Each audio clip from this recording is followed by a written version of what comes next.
special pilot episode of Movie Utopia here on Draft Utopia. Joey and I will be recapping 5 movies from 1994, and then we will get into some other that will be exclusively available only on TalkShoe. So, yeah, the stuff that we're going to get into later in the show, like the MLS regular season, the group mock, all that other good stuff, that's only going to be available on TalkShoe. That being said, we're going to get straight into 5 movies from 1994. We're going to recap them 30 years later. We were originally going to put Jurassic Park in this, but it came out in 93. So we had to go back and tweak it. But, maybe that'll be an idea for episode 2 if we do another episode of Movie Utopia in the future. But let's start off with Ace Ventura Pet Detective. This did come out in 1994. You had Jim Carrey. Jim Carrey's a pet detective. He has a lot of animals in his home. His character ends up dating Courtney Cox's character, who is working for a police station for their boss Ray L. Einhorn. Maybe that's not the real name, but Einhorn ends up being former Dolphins kicker Ray Finkel. Then there are a lot of former Dolphins in this movie as well. So, I think it's a very entertaining movie.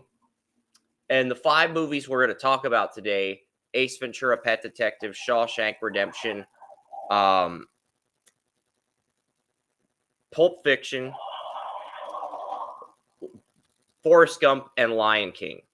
And I think you can make a case for any of the last 3 at number 1. But I put Ace Ventura at 5 because it was the only one of these 5 movies without a Golden Globe nominee the following year. So that... I don't think people realize that Ace Ventura was doing some disgusting stuff back then. And I'm not talking, the acting was fine. The material was just disgusting. This movie was no different. It had some disgusting stuff in it when it came to the animals. I couldn't get into it. Obviously, it left a really bad impression on me as somebody young, and I had to work out of that and say, yeah, some of Jim Carrey's later stuff was pretty good, but that early stuff, it left an impression on me that this is not a good actor, and I had to work my way out of that, and this movie was part of that. I had to work my way up to being able to respect Jim Carrey for being a really good actor because of movies like this. Well, to be fair, Joey, this was literally Jim Carrey's first big movie where he was the main lead. This was Jim Carrey's, maybe I'm not going back far enough, but as far as I can remember, this was just his first movie where he was the big lead. And then he had When Nature Calls, Larry the Cable Guy, Liar, Liar, The Truman Show, and he started to go on that run. He started to have that run to stardom. But this was the movie that catapulted that, in my opinion. But you had former Dolphins in this movie. You had Lieutenant Lois Einhorn, who turned out to be Ray Finkel. And you had Courtney Cox as the love interest. I think one underrated actor that's no longer around, passed away last year, is Mark Margolis. He was Mr. Shikadance in this movie, and he was also the guy in Scarface who told Al Pacino to blow up the car with the family and the children in it, in that graphic scene in Scarface. So Margolis was in this. Don Shula, Scott Mitchell, Marco Coleman, a lot of former Dolphins players. Dwight Stevenson, the center for Dan Marino, just a lot of former players. And, Jeff Lenake is credited as Miami Dolphin number 5. They show him with a Browns shirt on. I'm not sure if he's a coach for the Browns, but either way, Um, you know, this movie did have its ups and downs. It did. I mean, Ace Ventura is a controversial character because from an entertainment value, if we're ranking the characters in the 5 movies, I think Jules Whitfield from Pulp Fiction is one, but I'll explain why later when we get to Pulp Fiction. I think the 3 characters from Lion King, Simba, Mufasa, and Scar would be in the 2 through 4 spots. And then I think you can make an argument for Forrest Gump if you love the fact that Forrest Gump captivated your heart. Or you can make an argument for Ace Ventura at 5 from an entertainment value, but only from an entertainment value. There are people that were offended by a lot of things in Ace Ventura. The way the animals were used, the way the animals were degraded. Um, some people in the transgender community were offended by the fact that Ray Finkel, a former kicker, changed his gender and pretends to be a woman. There were a lot of people offended by this movie at the time, even though its plot was creative for its time back in 1994. There were a lot of people offended by this movie, not just Joey. There were a lot of other people offended by this movie. So I'm not sure what else there is to say to it. Now, Ace Ventura does save the day. And if you want to watch this movie, this is the only movie of the 5 we're going to recap that's currently not on a streaming service. But it's been around everywhere. It's been on Tubi. It's been on HBO Max. It's been on Peacock. It's been everywhere. It just, Netflix, it just sort of rotates around everywhere, if you know what I mean, Joey. There's like 8 or 9 different streaming services now, maybe 12 if you have Comcast like me. But it pretty much goes to one of those streaming services once a month. But Ace Ventura feels like it's been everywhere by now. So, because of that, it's just one of those movies everyone's seen. A couple of my apps, and it just quickly disappeared. Yeah. So, I mean, you can't keep it around. Yeah. And I think that's because of everything you mentioned and what I mentioned, and the fact that the movie did not age well. Let's face it did not age well. It did really good box office. It did really good sales a couple of times. Yeah, and I did have the VHS. I had the VHS for 3 of the 5 movies today. This was one of the movies I had the VHS for as a kid. But at the same time, from 1994 to 2001, you can argue, okay, this aged pretty well. And then from 2002 to now, it's aged poorly. That would be my argument, Joey. From 94 to 2004, it was okay. It aged well. The last 20 years, it's aged very poorly. That would be my argument for that. First 10 years, it aged relatively well. I like his stuff, Bruce Almighty and all those. I like those. I don't like them. This is just... All right. On that note, I am going to bring up the second movie. Didn't think we'd get through the first movie so quickly, but the second movie is Shawshank Redemption. Shawshank Redemption. I watched this for the first time on Monday. Actually, very good story from beginning to end. You had Tim Robbins as Andy DeFrenze and Morgan Freeman as Ellis Boyd Redding. And just a very compelling movie. Just the Bob Gutton's the warden in this. I thought, Bob Gutton's in 24 as well. I've been binge watching 24 since 2022 on Hulu, and I'm on season 8 of that right now whenever I get some free time. But yeah, Bob Gutton's the warden in this. It's a good story. I mean, Andy's accused of murdering his wife and the lover. He claims he tossed the gun in the river. The court doesn't believe him. He gets convicted. He goes to jail. He meets Ellis Boyd Redding, who's like the mentor, the influential figure. And Andy has to work his way up into the social provider / propinquity guy at the prison. That's pretty much the whole plot of this movie. They do some fun stuff in the cell, but eventually Tim Robbins' character breaks out of the cell. Morgan Freeman ends up getting parole, and then he joins Tim's business at the end. They build a library They build a library in this movie, so there's a lot of interesting storylines in the movie, and I like the story structure. I think the beginning, middle, and end, as far as the story structure, is very good. Certainly better than Ace Ventura. So, and there's a reason this movie got nominated. So yeah, there's a lot of interesting credits, not just, even though it feels like Tim Robbins and Morgan Freeman carried this movie with Bob Gunton as the antagonist, there are definitely some interesting credits here. Alfonso Freeman, who I believe is Morgan Freeman's son, has a role as the fresh fish con in the prison facility. There's a character named Fat Ass played by Frank Medrano.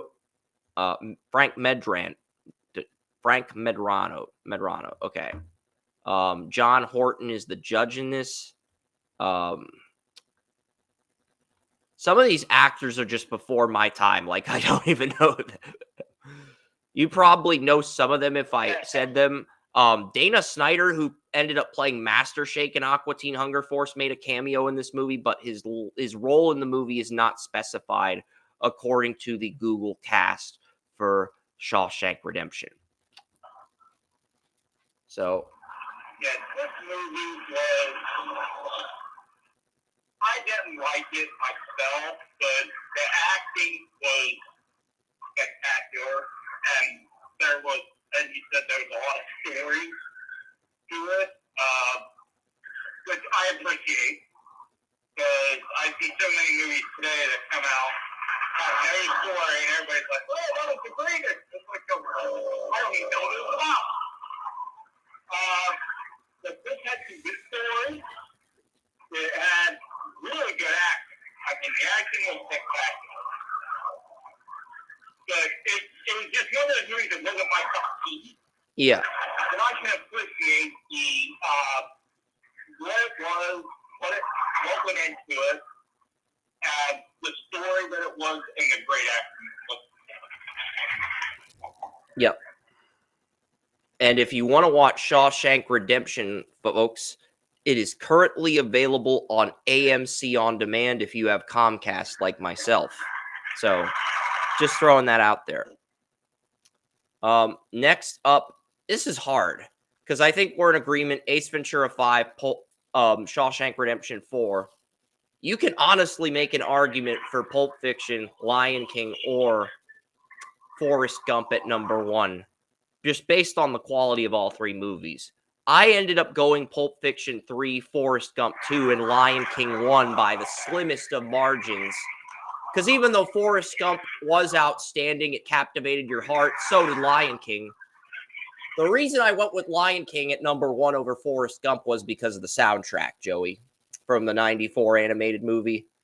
But that was the order I went with. I'm just curious what order you went with. We are going to talk about Pulp Fiction next. I promise you, that Noble came here to listen to this.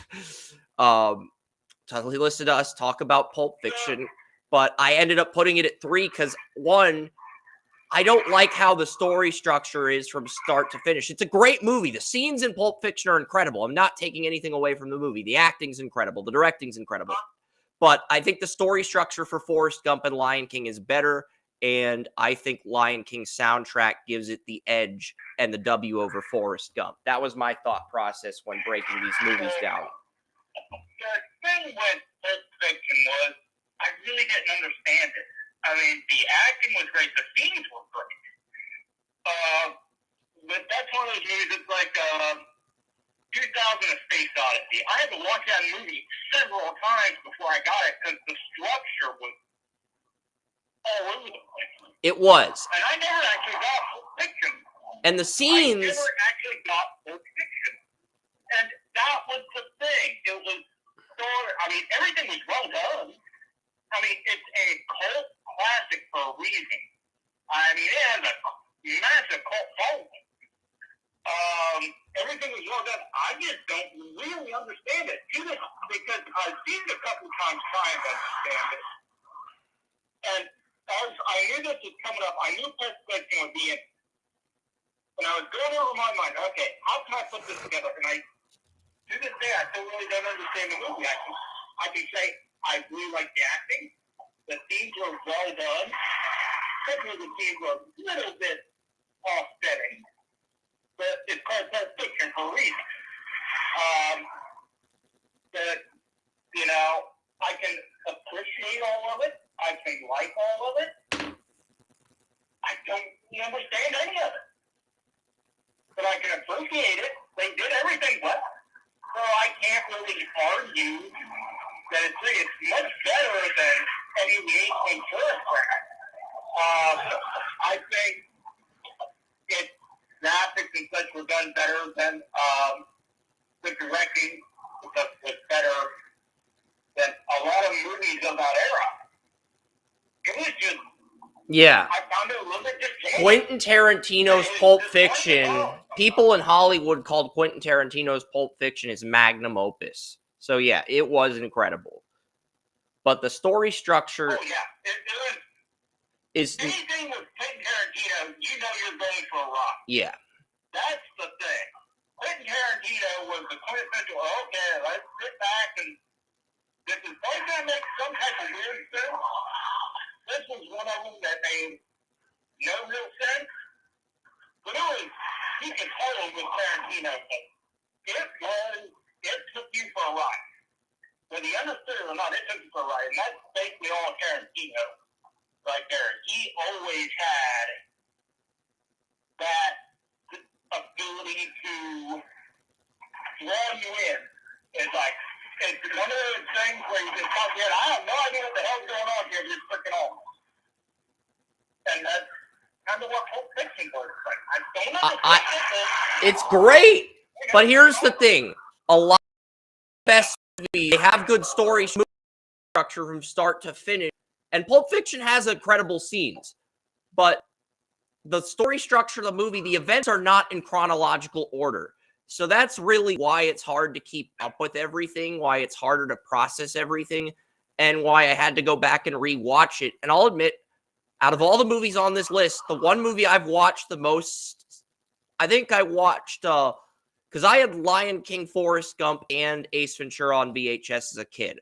We had the soundtrack for the Lion King and the soundtrack for Forrest Gump, the CDs, as well.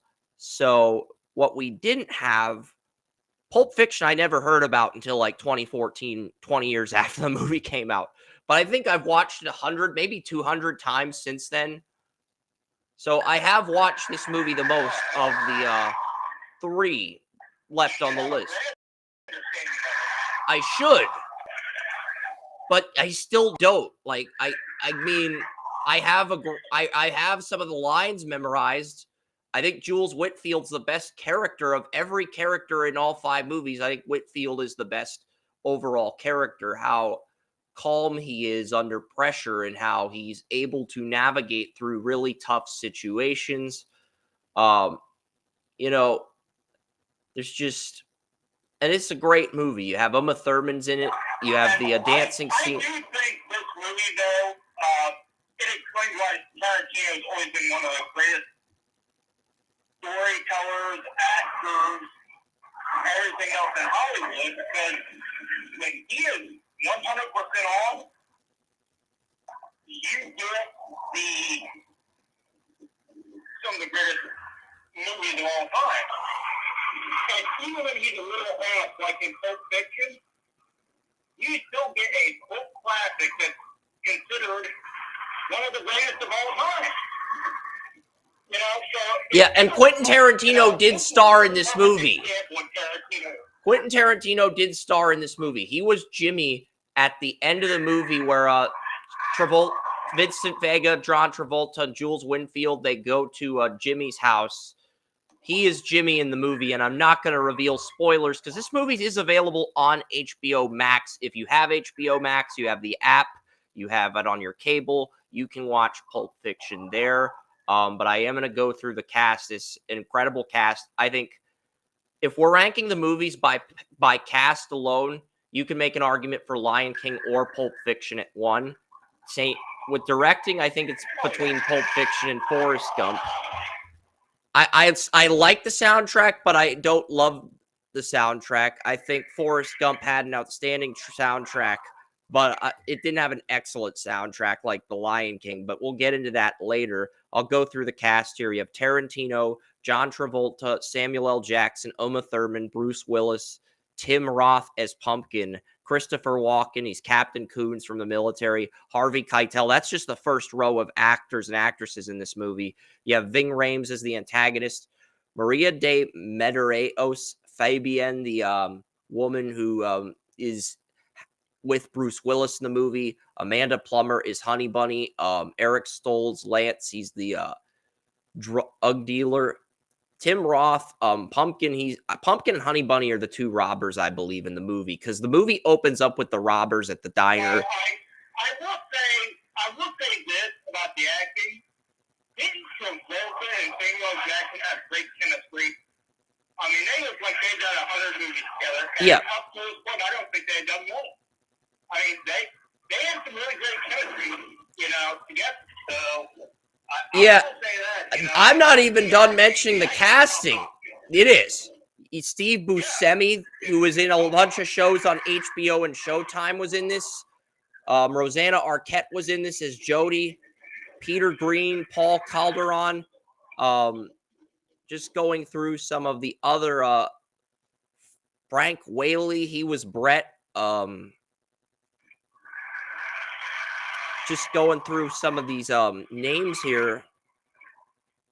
Yeah, so there's a lot of different actors, but mainly the A-list and B-list actors are in the first two rows of the movie, but they have 3, 4, 5, 6. So they have 6 and 8, 48. So they have 51 different actors and actresses were credited in this movie. So that's Pulp Fiction. I could provide, the burger scene was hilarious. That scene's in my head. You had the famous dancing scene with and that had to be inspired by Grease. The dancing scene with John Travolta and Uma Thurman. I'm sure when Quentin Tarantino decided to make this movie and put the dancing scene in it, he probably thought to himself, okay, John Travolta was in Grease. We can have some choreography similar to that, but it'll mainly be Uma Thurman's show, and he'll just go along with it, and they'll make it playful and catchy enough to where the audience is hooked. And that's why Tarantino's so brilliant at what he does. But here's the thing.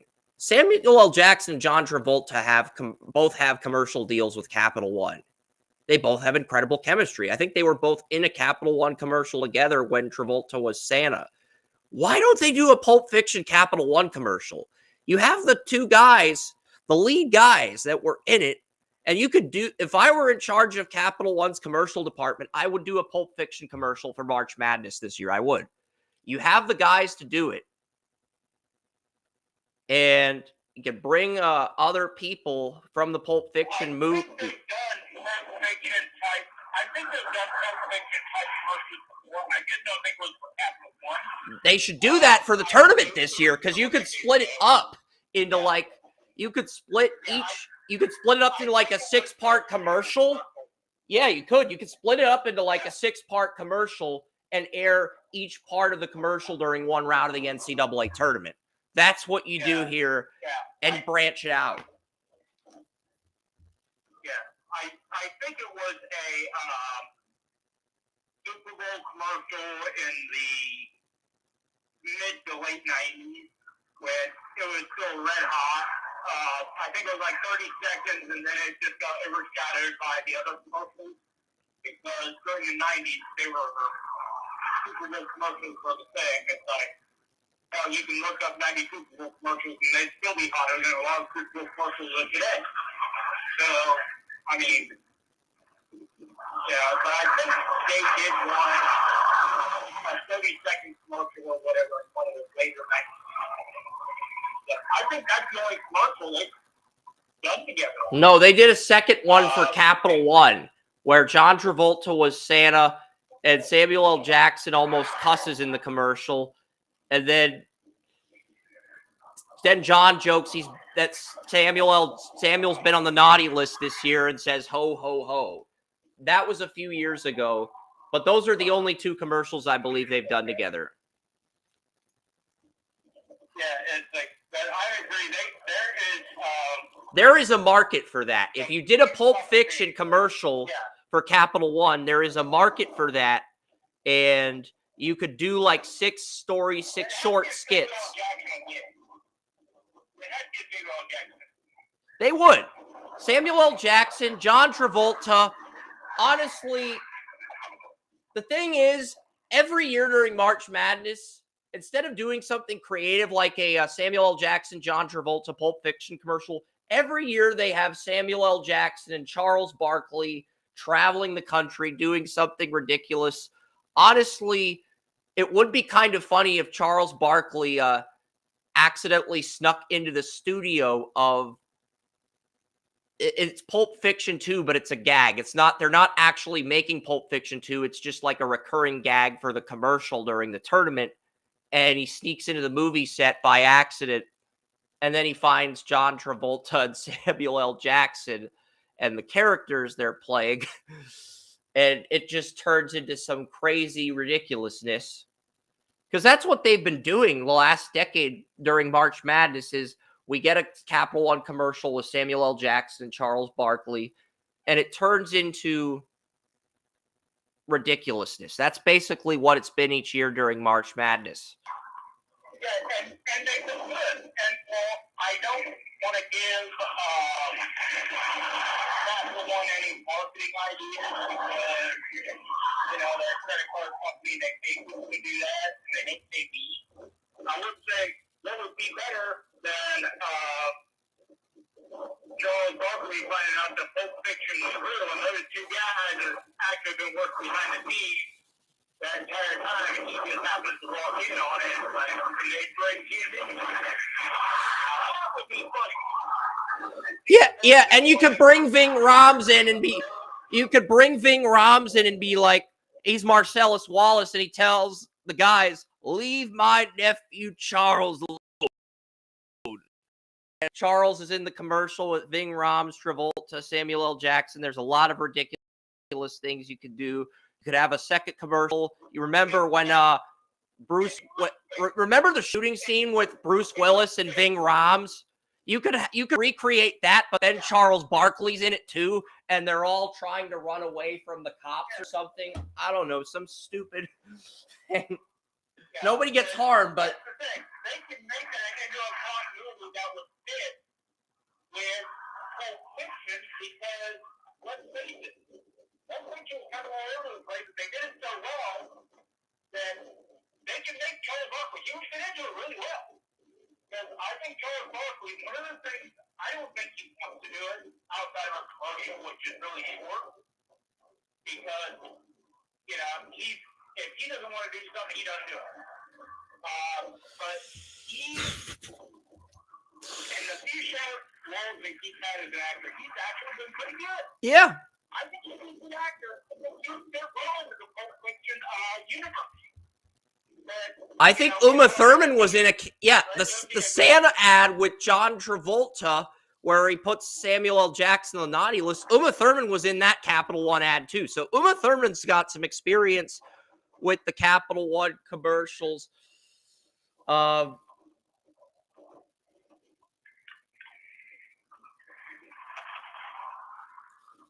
You could have a dancing scene commercial where Charles Barkley, he's trying to win the dancing contest against Uma Thurman. That could be your third ad.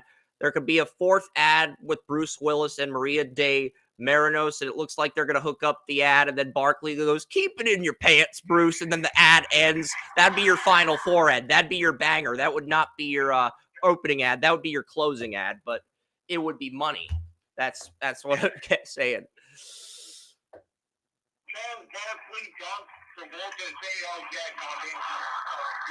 Yeah, just let them do their thing. You know, this is very simple and to the point. I'm actually curious. Out of those three, who would win on Dance with the Stars? You could do like a Dancing with the Stars commercial.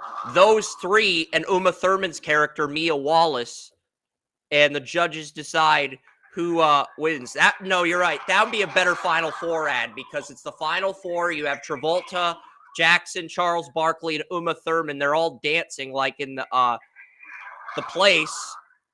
Jack Rabbit Slim's, I believe. I don't think it's still around, but you could have them dancing in a place like that, and then the judges, Jim Nantz is the judge. Jim Nantz, he made a cameo in some of the Capital One ads, so Jim Nantz is the judge, and he has to award the trophy to the best dancer. Because Jim Nantz is no longer doing the Final Four. Ian Eagle's doing that this year, starting this year, but you could still put Jim Nantz in the commercials. That'd be a fun commercial. Yeah. Well, Jim Nantz and Ian Eagle, both are great. So, I mean, I'm not complaining either way. I think they're both incredible. Yeah, exactly. But now that Jim Nantz has more free time, he's not calling the March Madness games. You could put him in a March Madness commercial where he's the judge for the dance scene with Samuel Jackson, John Travolta, Charles Barkley, and Uma Thurman. Those four, they have a dance scene like a little dance-off, a Dancing with the Stars type dance-off. They're all dancing solo, trying to win the Capital One trophy, and Jim Nantz is the judge. And that's like his mini cameo role in the commercial. And that would be a good commercial. So, yeah. All right, I'm done pitching ideas for Capital One. I do think the cast of Pulp Fiction was incredible. The reason it came in at 3, story structure for me mainly, and the movie technically did end on a cliffhanger. They did take the briefcase they were going to give to Marcellus Wallace when they exited the restaurant, but we don't know what happens after that. Does Marcellus ever get the briefcase? Do they keep the briefcase for themselves? That's why Pulp Fiction, I hate it when movies end on cliffhangers, and Pulp Fiction did technically end on a cliffhanger. Tarantino, if he wanted to resolve the cliffhanger, what better way to do it than get a Capital One commercial but yeah, I'm tired of pitching commercials to Capital One. The reason this movie comes in at 3 is the cliffhanger, but the acting, the directing, you can make an argument for this at number 1 over both Forrest Gump and The Lion King. Yeah, it was just all over the place. If the structure was better, it would be number 1 easily. Yeah, exactly. Yeah, but it would be a competitive number 1 because my number 1 is the movie I still watch several times a year. I have Forrest Gump at 2 and Lion King at 1, so I'm just curious if we're in agreement on this entirely or no. I do Lion King at 1. I had Lion King at 1 as well, but we'll talk about number 2, Forrest Gump, before we get to number 1. Yeah. I was double checking with you. For me was, I will always hold a strong place for Forrest Gump. I'll probably never watch it again because we had a joke that my dad was like Forrest Gump. Because he done everything, did everywhere. Wasn't quite as dumb as Forrest Gump, or there were times I think Forrest Gump was smart, like he was very airhead, I guess you can say. He was just a blonde taken up to a 99.9%, just taken up to so many notches that it was almost, incredible that they were able to do that. And let's face it, not every actor could do that. Tom Hanks was incredible. The way they went about it, was it a little bit disjointed? Yes, but not as much as Pulp Fiction was, not even close. But the way they did it was in a more ultra way, not a more punch it down your throat type. Well, Robert Zemeckis directed this movie. Robert Zemeckis did direct this movie, and he's an incredible director. Robert Zemeckis is the guy who made the Back to the Future trilogy. For anyone who's curious, Zemeckis is the guy who created that. That's probably why, because he was. It would take a kind of director like him to get Back to the Future the way it was, because of how start and stop and sit and go and everything else Back to the Future was, and make it as great as it was. So it would take that kind of director, and I think it would take that kind of director to really make Forrest Gump what it was, because, like I say, his Gump not done. Because in 2 hours, we saw him do almost everything. Yeah, and this movie does a great job chronicling everything from Forrest Gump's childhood to where he grew up, and I love the historical events and references in the movie. That was another thing as well, because I've seen this movie multiple times. I saw it on VHS. My parents own the movie as well as the CD. I've seen it on TV. I actually watched this movie in history class. My history teacher, Jamie Peering, he used to call me a bad dude in high school back in like 2008. I didn't know what that meant at the time, but it's a good thing. You want to be considered that. But, you know, it's like we watched Forrest Gump because we had all our work done. We had all our work done in history class, so we did watch Forrest Gump during history class. It's pretty neat. So, yeah. I'm not sure I would take it as a history reference, but as far as literature, if they played it during a literature class or something like that, I could definitely see how. And if you're talking cinema classes, I had an acting class and a English class. My English teacher played movies. My acting teacher didn't, but that's okay. We had a lot of fun reading a lot of scripts in acting, so, you know, it's like... well, I would not put that in a amateur acting class. That would be like a master class in acting, because, you know, nobody other... I don't think that at this time, Tom Hanks was the Hollywood kid guy, and for a guy that was considered kind of nerdy, he was the Hollywood kid guy. He could have given a master class with this. So an amateur class, I do not think you could do it. But he had this, then he followed it right up in 1995 with Apollo 13, and I think he did one other in 1995. Yeah, I'm looking up the Tom Hanks filmography, Joey. I'm looking up the Tom Hanks filmography from what he did before Forrest Gump to after really quickly, because outside of Tom Hanks and Robert Zemeckis, the only other actor that went on to become something decent was Haley Joel Osment, who was Forrest Gump Jr., Forrest Gump's child in the movie. So, and the thing was, I think this showed a range of ability, because Tom Hanks, look, there were two movies. There were a few movies that really elevated Tom Hanks up to this role. You know, first big movie Tom Hanks had, he starred in two movies, He Knows You're Alone and Splash, but Tom Hanks' first big movie was probably Bachelor Party in 1984. And then I would say Tom Hanks, he did have some other movies in the 80s after that. They're okay, but I would argue his second big movie after Bachelor Party was Big in 1988. And then he had some other movies where he was decent, like Turner and Hooch, A League of Their Own, Sleepless in Seattle, and Philadelphia. Okay, I didn't like Big as much, but Turner and Hooch was good. I haven't seen Turner and Hooch. I've heard it's decent. I did love Big, but I didn't see Turner and Hooch. I heard it was decent. I didn't know it was as good as you're saying, but I heard it was decent. But not on the same tier as his other movies in the 80s. But if it's as good as you're saying it is, I probably will give it a watch after the podcast today. But you should give it a watch. I will. I wouldn't say it was award-winning good, but it was a really nice movie. Yeah. You know, so I don't think it gets much. But yeah, 90, when Joey said Tom Hanks was the it guy in the 90s, after Sleepless in Seattle and Philadelphia, he began work on Forrest Gump.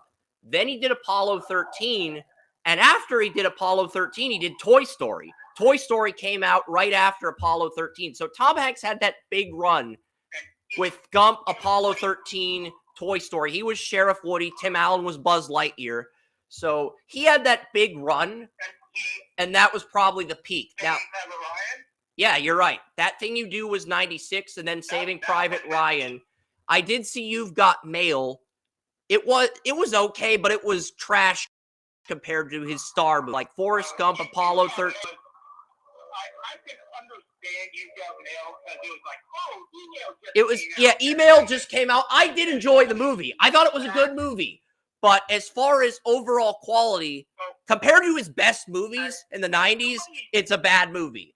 Not saying it's a when I say it's trash, I mean it's bad compared to those movies. It's not a horrible movie. Okay. It was a rom-com. That's the thing. It was a rom-com with Meg Ryan, who was also in Sleepless in Seattle. Yeah. But the thing was, I lived that time, and I remember how frustrating it was to see a movie based on stuff like that, and the technology of the time. It's just like it's almost head splitting. You know, looking back on it, it wasn't a bad movie. You know, looking, when it happened, but when you look back on it, it's like, oh God, we were really like that. Yeah. That was really what we were up to. It's like, okay, you look at Tom Hanks. A bad thing. You look at Tom Hanks' movie run from 94 to 2000, it's incredible.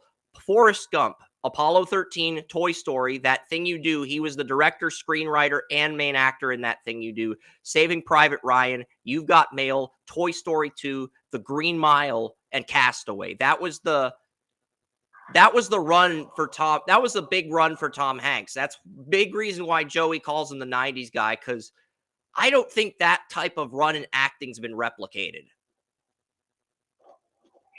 His run was probably one of the greatest runs in the history of acting. Yeah. He was just, I mean, if it was a big movie, you wanted Tom Hanks for it. Because Tom Hanks is going to make an average movie great and a great movie spectacular.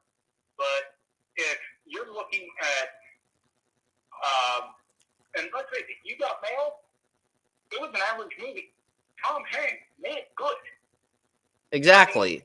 It may have not been as good as his A-list movies that were spectacular, but it was still a good movie in its own right. That's what we're getting at here. Yeah. So, I mean, and the only reason it was as good as it was better than it had any reason to be. But yeah, 94 to 2000 was the Tom Hanks run where he just dominated at that point. Yeah, there were other movies after Castaway that were still really good, like Catch Me If You Can, The Polar Express, The Da Vinci Code.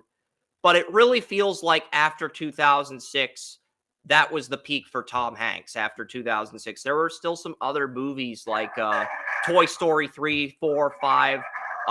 There was an Elvis movie.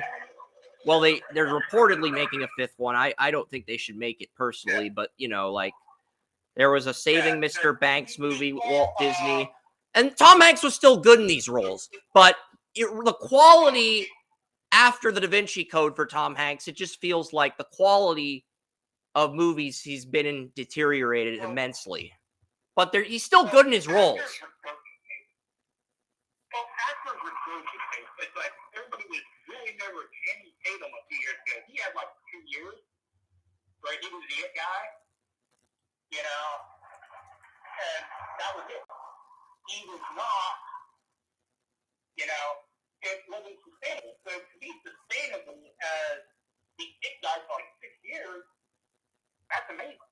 Yeah, and he was still from 94 to 2000, Tom Hanks was like an S-list actor. And then from 01 to 06, he was still an A-list actor. And then he just slowly deteriorated into B-list. So he had a 12-year run where he was, and if you count his 80s movies from 84 to 2006, that's a 22-year run where he's an A-list or S-list actor. That's a 22-year run from 84 when Bachelor Party came out to 2006 when The Da Vinci Code came out. That's a 22-year run where he was an A-list actor. That's literally the equivalent of Tom Brady in the NFL. That's literally the equivalent of Tom Brady in the NFL. That's all I'm going to say on that. But yeah, it's just an unheard of streak. It's an unheard of thought process. I mean, you don't even think about it anymore. That's something that can happen. So, I mean, easily, Forrest Gump wasn't even at peak. And that should tell you something. Because Forrest Gump still looks on these days. yeah, and when Joey's referring to the fact that Channing Tatum had an it run, it was like a brief 1-year run in 2012 where he had well, maybe you could argue it was longer than that because I mean, Yeah, I'd say 2 years, maybe 3. I feel like it was 2 years, but 2 separate years. Because in 2006, he had "She's the Man," "Step Up," and "A Guide to Recognizing Your Saints," and then in 2012, he had "The Vow," 21 Jump Street, and "Magic Mike."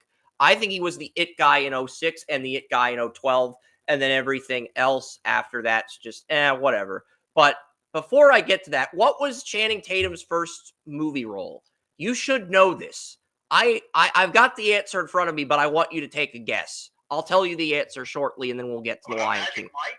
Wrong. Coach Carter. I never heard of the guy before Magic Mike. Coach Carter was Samuel L. Jackson. He was one of the basketball players in Coach Carter, the movie with Samuel L. Jackson as a basketball coach.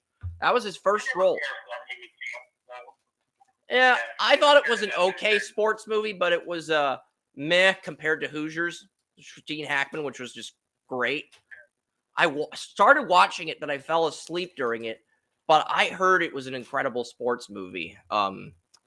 Hoosiers. So I'm probably going to have to rewatch that another time. But all right, time to get to number 1, The Lion King. I think the only movie that can make a case for better characters than The Lion King is Pulp Fiction.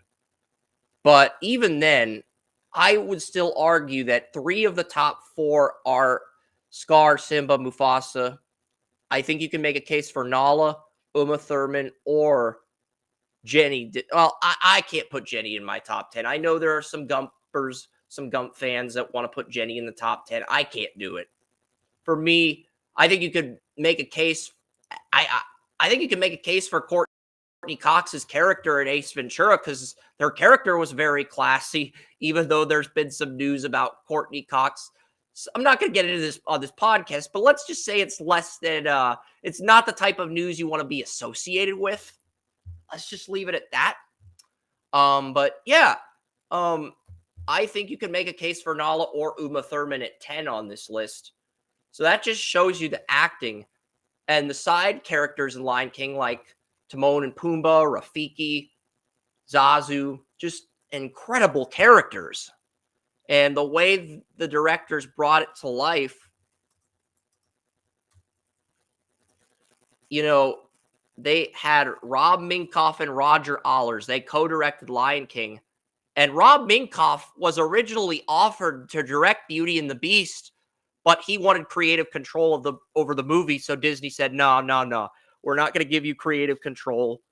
We're going to go with somebody else. And then he got the Lion King instead. That was actually a blessing in disguise for Rob Minkoff when you really think about it, Joey, because it's like, Lion King, Beauty and the Beast was still a great Disney movie.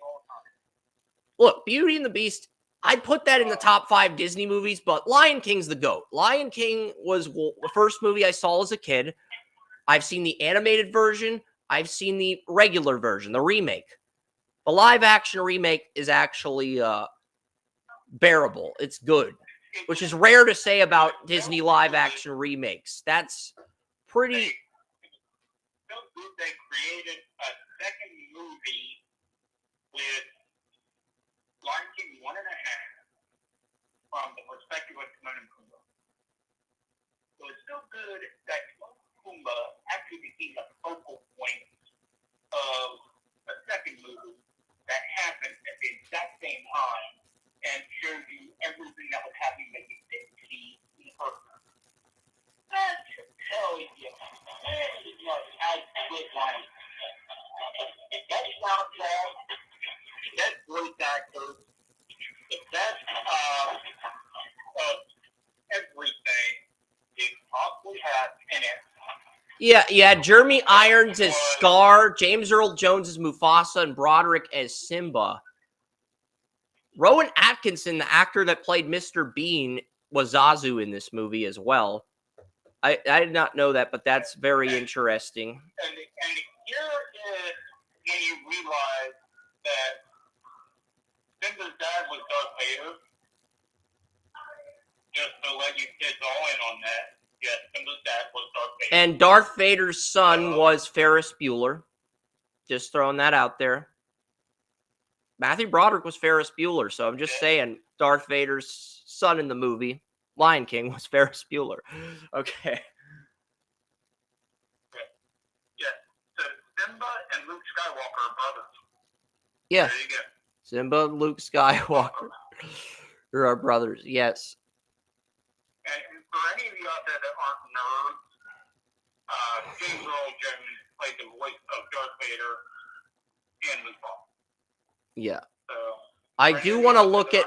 I want to look at James Earl Jones' filmography and Broderick's filmography. See, because if anybody else on this movie list had a run similar to Tom Hanks, it's got to be those two. Those are the only two that I could see having a similar ascendance or a similar run. I don't think their run is his rivaled, but I'm going to look at the filmography. He is. But I want to see the filmography and compare the notes. That's all, just for curiosity. We're not. Okay, he was a voice actor, but they're not actually listing the filmography or here we go. Filmography. It says James Earl Jones on screen and stage. Here we go. We got the films. Star Wars 1977. He was also in Exorcist 2 right after Star Wars, the first one, came out. Then he was in The Empire Strikes Back. He was in Conan the Barbarian as well. It was a pretty popular movie in the 80s, I hear. Return of the Jedi. He's the Emperor of the Night in Pinocchio and Emperor of the Night. And then and he was in Field of Dreams. Coming to America, that's right. He was the king in Coming to America in 1988. And then he was in Field of Dreams a year later. So after The Empire Strikes Back in 1980, he has a little bit of a run where after Return of the Jedi in 1983, from 85 to 87, he's in a few okay movies, but they're not. Basically, Star Wars, Coming to America, Field of Dreams are the three signature movies from 1977 to 89. Those are like the five signature movies for James Earl Jones. He was the Admiral in Patriot Games back in 1992. He was also in The Sandlot. He was the guy in The Sandlot that had the baseball collection at the end of the movie. I saw The Sandlot with the kids playing baseball. He was in The Sandlot. That came out right before The Lion King. But James Earl Jones, Sandlot, Excessive Force, Meteor Man, Naked Gun, 33 and a half, Clean Slate, Lion King. He has somewhat of a mini run from 93 to 94, where for those 2 years, he's just on top of the universe. He's in Lion King 2 as Simba's Pride. And then in 2005, it looked like he was going to have another run. He was in Robots, Sandlot 2, and Revenge of the Sith. He's also in The Benchwarmers as Darth Vader, because The Benchwarmers was a parody movie. They actually got James Earl Jones to do Darth Vader for that. He was also in Click, and he was also in Scary Movie 4. So 2005, 06, he had a 2-year run, and he had another 2-year run in 94 and 93. The movie that doesn't get enough credit was Best of the Best, where he was the coach of the U.S. kickboxing team, or U.S. martial That was 1989. That was right after Field of Dreams. So he did Best of the Best and Field of Dreams and Three Fugitives. So he had like 3 2-year runs. He had his first 2-year run was Coming to America, 3. Because he was kind of I know Julie Roberts' brother starred in that, but let's face it, James Earl Jones was the heart of that movie. He was the conscious, he was the one that was always talking, he was the one that was giving you advice. He was like this big, he was like a father figure in that, and I don't see any other movie he's had where he is actually in that role of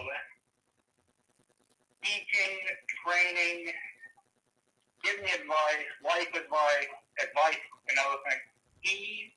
I think that was probably his most underrated. Yeah, film. but there's a few And three. one that said that. Yeah, there were 3 2-year runs for James Earl Jones. Run number 1 features Coming to America, Three Fugitives, Field of Dreams, and Best of the Best. That's run number 1. Run number 2 features Sandlot, Excessive Force, Meteor Man, Naked Gun, Clean Slate, Lion King. And he was also in Clear and Present Danger as Admiral James Greer, as Hunt for Red October, Patriot Games, and Clear and Present Danger. I guess they were a trilogy or something.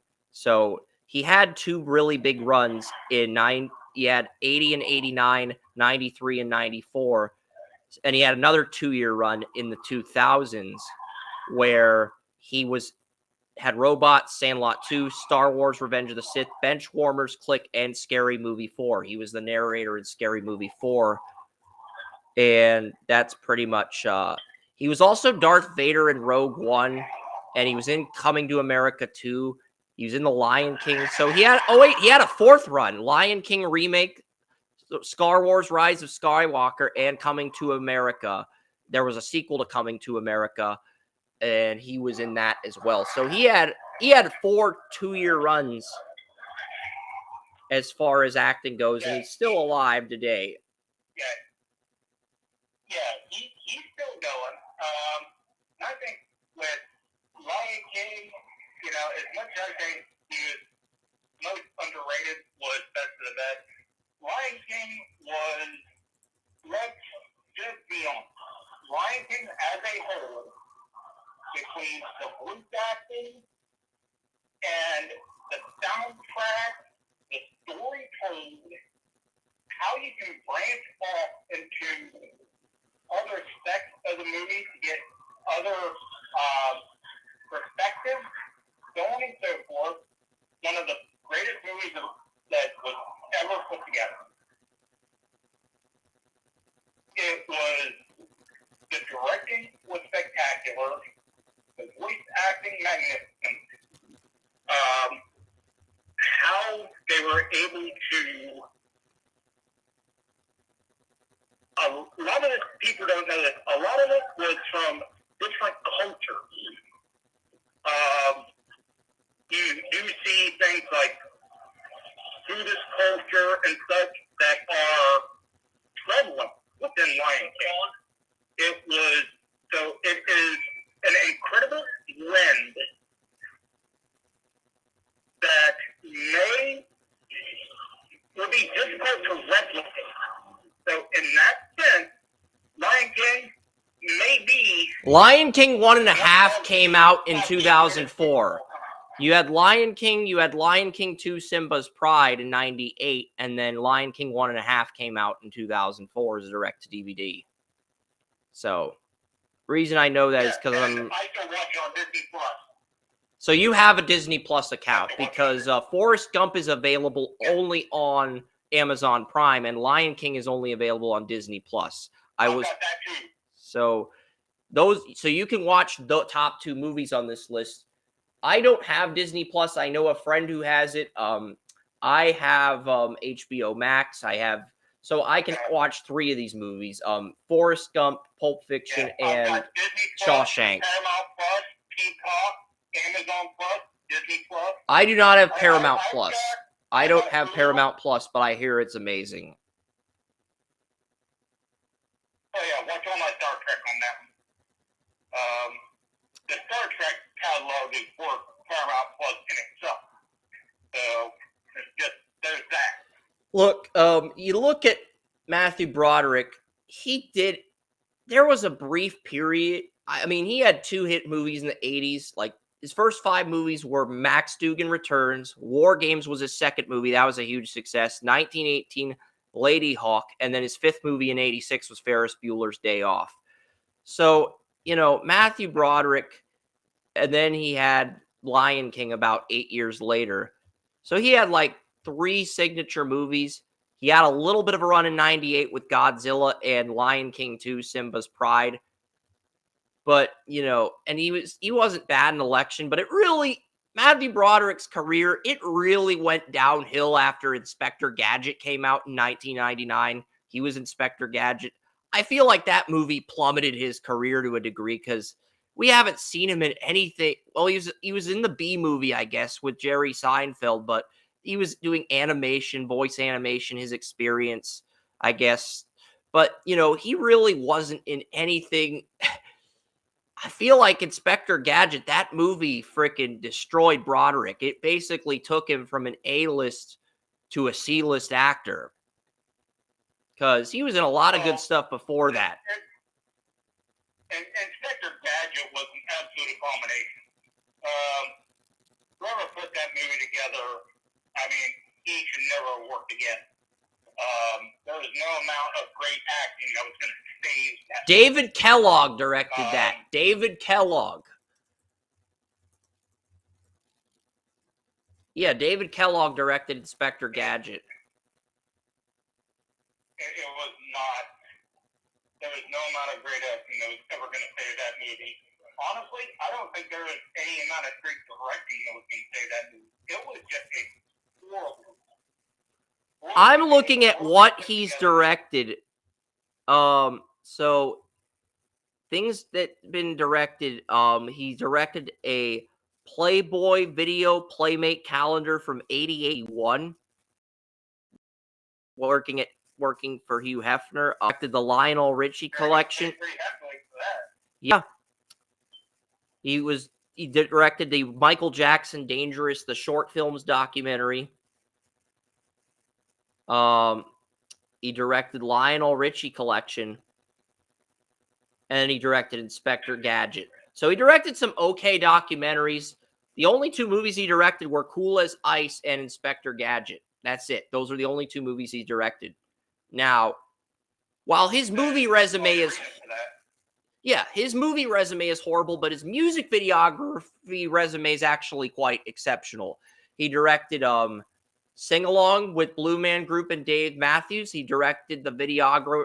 He was a videography music director for Jam by Michael Jackson, Love, Oh Love by Lionel Richie, Please Forgive Me, David Gray, Drive My Car by David Crosby, Bodyguard by Bee Gees. Some of these songs are decent, really decent. I'm not going to say really good, but some of these songs are really decent. So for him to be the videography director in those songs, I'd argue with David Kellogg, his videography resume is actually better than his directing resume. Well, let's be honest about that.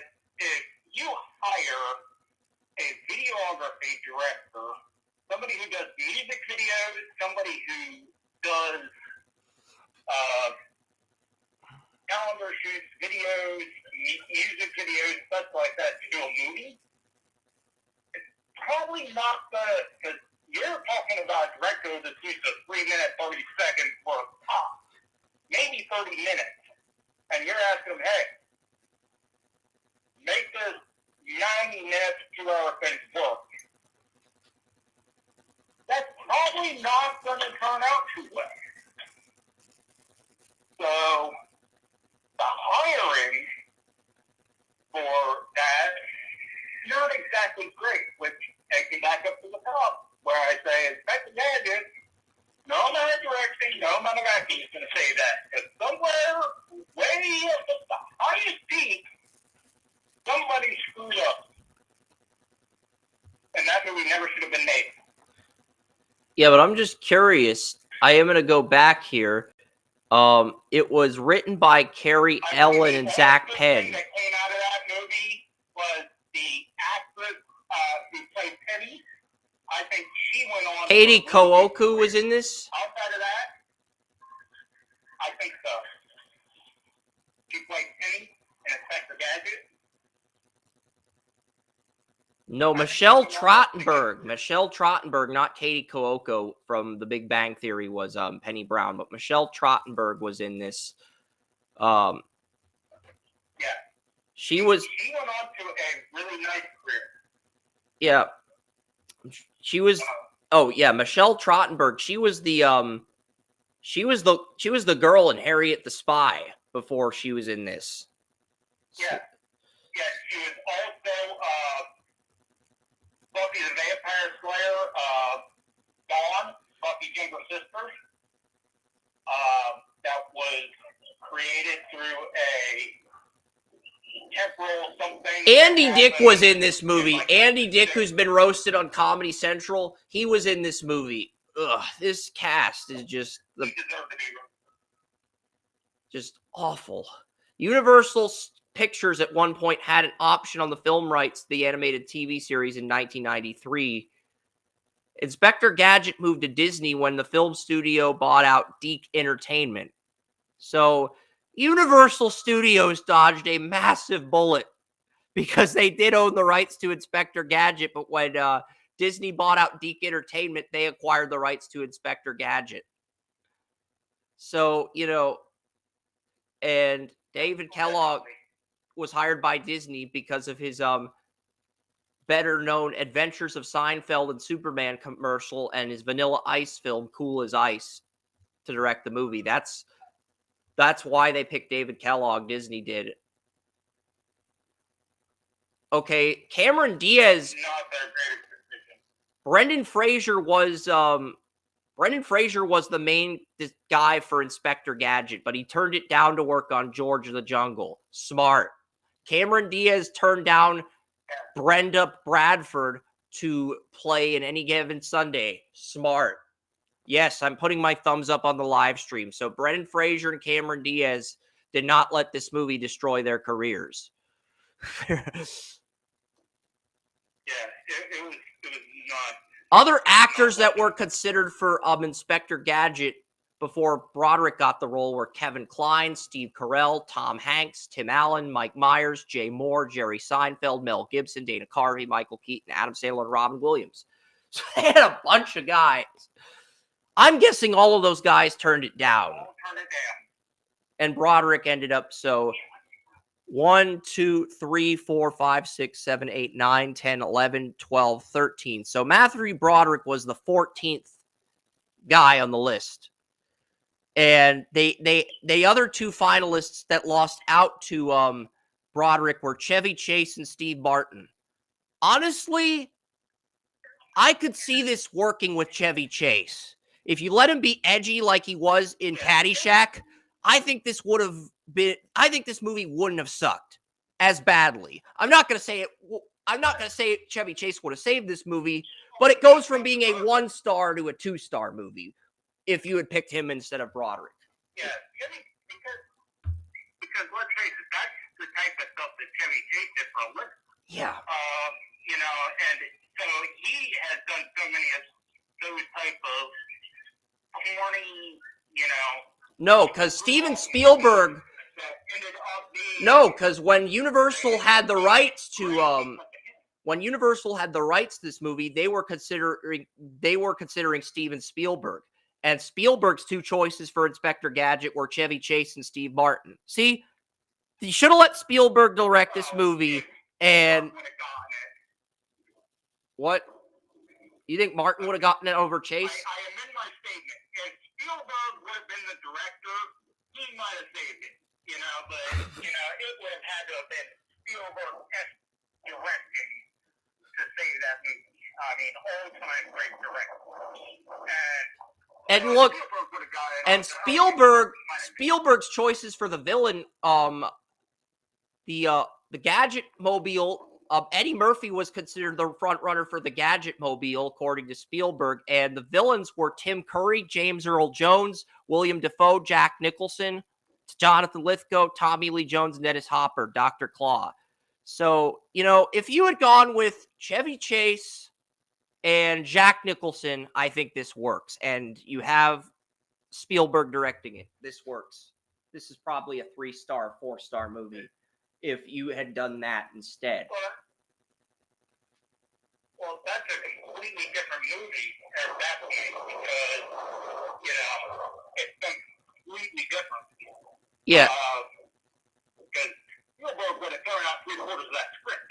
Yes. And Chevy Chase would have ad-libbed so much that, between he and Nicholson, there would have been about half the movie would have been ad-libbed, a quarter of the movie would have been whatever Spielberg decided to do, and then a quarter of the movie would have been what was saved from the original script. Yeah. It would have been a completely different movie. And it would have not sucked. That's what I'm saying.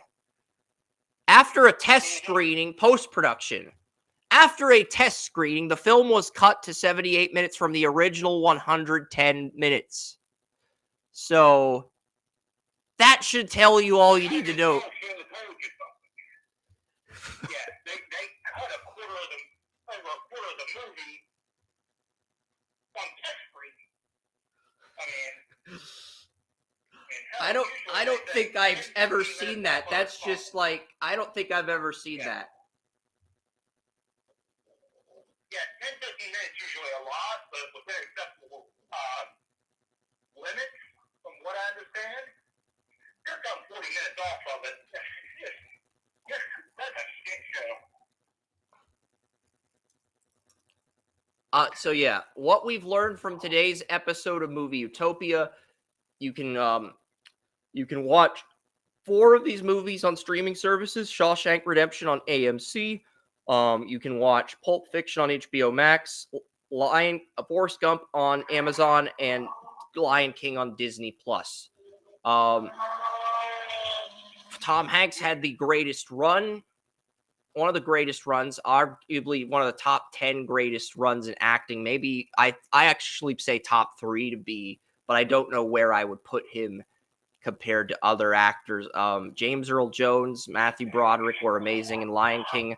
I think Jules Whitfield, the character Samuel L. Jackson played, that was the character that probably elevated him to A-list status in Hollywood. So, just a lot of fun conversations at Movie Utopia.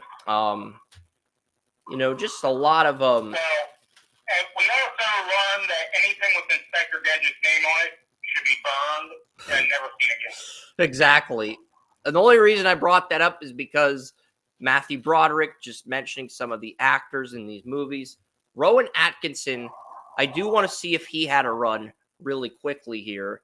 I know he was Mr. Bean and he was in Johnny English. Those were like his 2 hit movies. He was also in Rat Race, which was an entertaining movie, but a movie that also received a lot of terrible reviews. So just throwing that out there. He was also in Never Say Never Again, a James Bond film. And then that probably led him to getting Johnny English. He was Zazu. He was in Rat Race, Scooby-Doo. There was a big Scooby-Doo movie.